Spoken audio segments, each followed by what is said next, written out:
2015, Ferrari introduced the F12 TDF Tour de France, a special edition of the F12 Berlinetta, designed to pay homage to the legendary Tour de France endurance road race. The F12 TDF encapsulates Ferrari's rich racing heritage while pushing the limits of performance and engineering.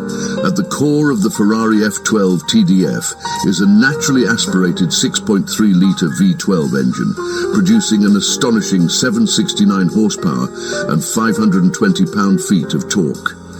This incredible power allows the F12 TDF to sprint from 0 to 60 miles per hour in just 2.9 seconds, with a top speed exceeding 211 miles per hour.